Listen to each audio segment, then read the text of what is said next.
O ego começa reprimindo, não por maldade, mas por necessidade primitiva de continuidade psíquica. Aquilo que ameaça a coesão interna é empurrado para um espaço sem linguagem, sem tempo, sem nome. Ali o desejo proibido não morre, ele aguarda. Cresce na escuridão como uma raiz que aprende a contornar pedras até encontrar fendas por onde voltar à superfície da vida consciente. A repressão não é um simples esquecimento. Ela é um ato ativo, sustentado por energia constante. O sujeito não lembra, mas o corpo recorda.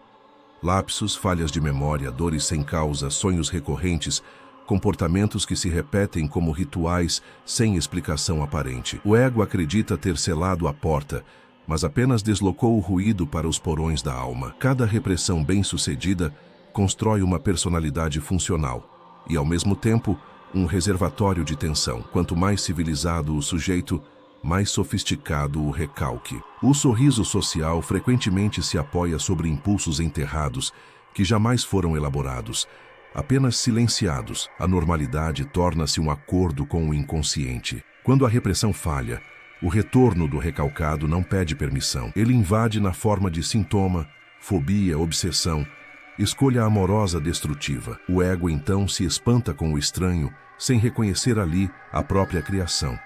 O labirinto começa quando esquecemos quem construiu os muros. A negação é o momento em que o ego encara a realidade e decide que ela não existe. Não se trata de ignorância, mas de uma recusa profunda sustentada pelo medo de colapso. O trauma está presente, mas é tratado como se fosse um erro de percepção. O real torna-se opcional. O sujeito negador pode descrever fatos com precisão e, ainda assim, não reconhecê-los como verdade emocional. A morte, o abandono, a traição, o limite do próprio corpo, tudo é visto e simultaneamente anulado. O ego preserva a integridade ao custo da autenticidade. A negação cria uma bolha psíquica onde o tempo não avança. O luto não começa, a perda não é simbolizada. O indivíduo permanece congelado em um instante anterior ao impacto. Viver torna-se uma repetição sem digestão interna. Quando a negação se prolonga, o mundo externo cobra seu preço. Relações se rompem, oportunidades se perdem, o corpo adoece. Ainda assim, o ego insiste. É preferível destruir o futuro do que reconhecer a ferida do passado. A ilusão oferece abrigo, enquanto a verdade exige transformação. Na projeção, o ego livra-se do peso moral, transferindo para o outro aquilo que não suporta reconhecer em si.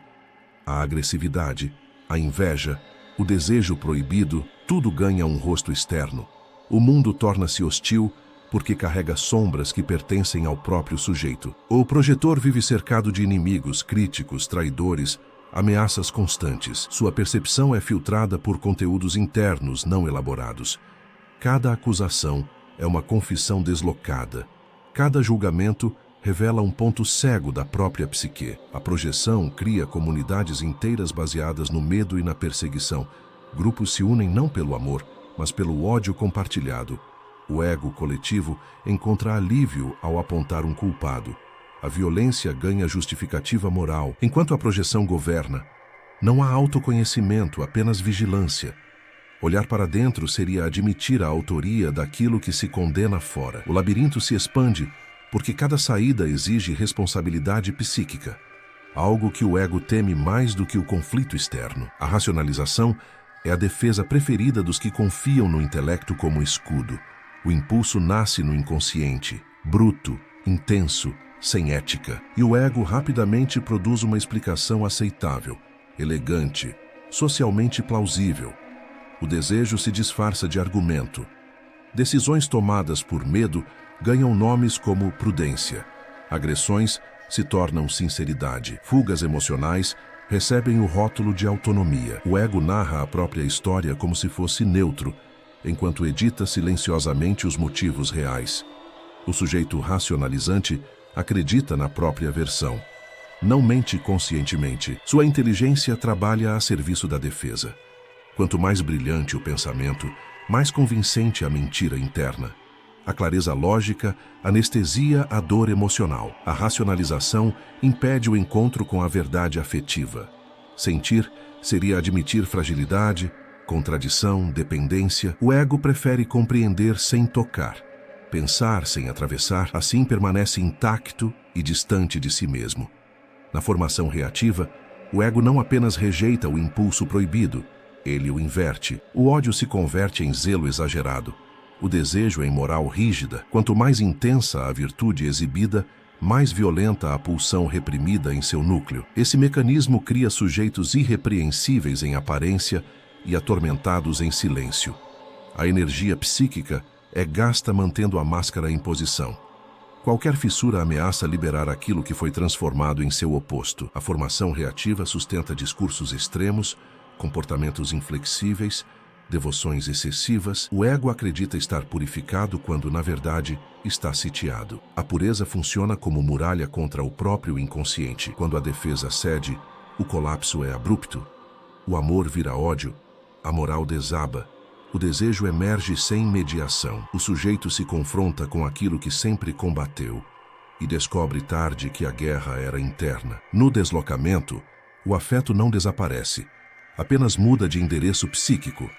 A raiva que não pode atingir a fonte real busca um alvo mais frágil, mais acessível, mais seguro.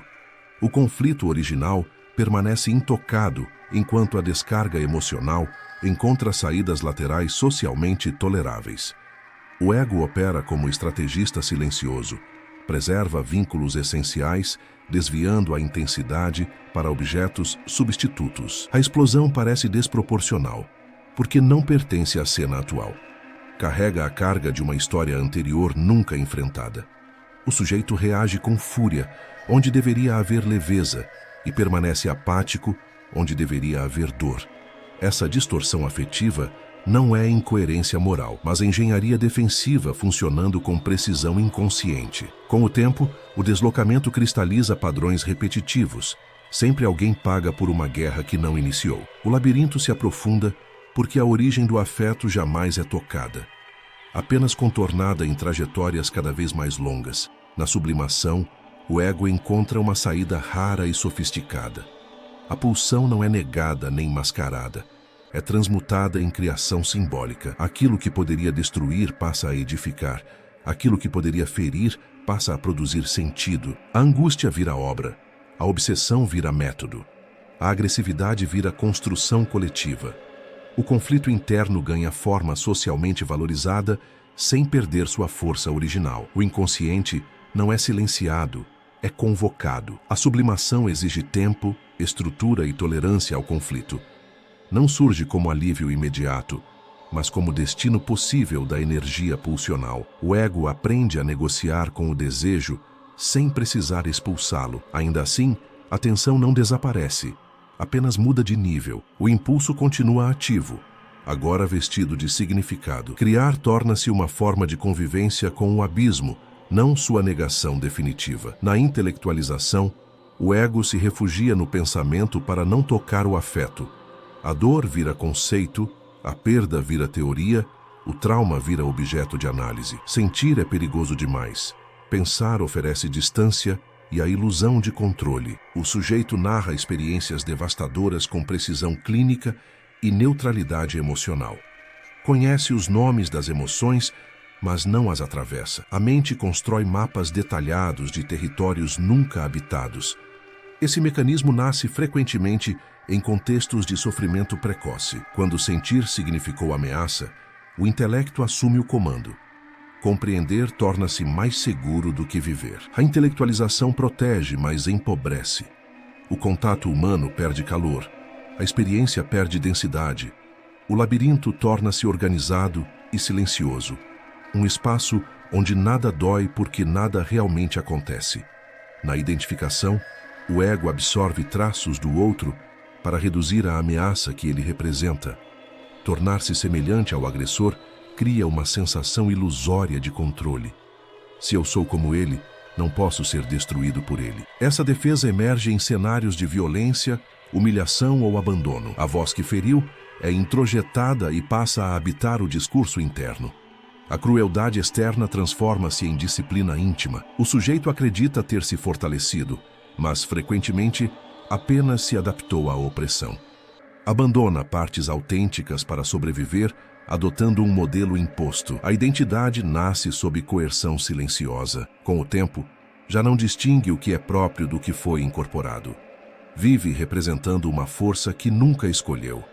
O labirinto se fecha quando o eu é construído sobre a renúncia do próprio desejo. Na clivagem, o ego divide a realidade para não colapsar. O mundo se separa em bom e mal, seguro e ameaçador, amor e ódio. A ambivalência é insuportável porque exige integração psíquica. Quando a complexidade emocional excede a capacidade de elaboração, pessoas são idealizadas ou demonizadas sem transição. O afeto oscila em extremos porque o meio-termo exige maturidade interna. O sujeito mantém funcionamento aparente, mas vive instável. Relações intensas, alianças absolutas, rupturas abruptas. O ego preserva a coerência fragmentando o mundo externo. Enquanto a clivagem governa, não há síntese, apenas alternância. Integrar luz e sombra implicaria reconhecer contradições internas. O labirinto persiste porque a saída exige aceitar que amar e odiar podem coexistir no mesmo objeto.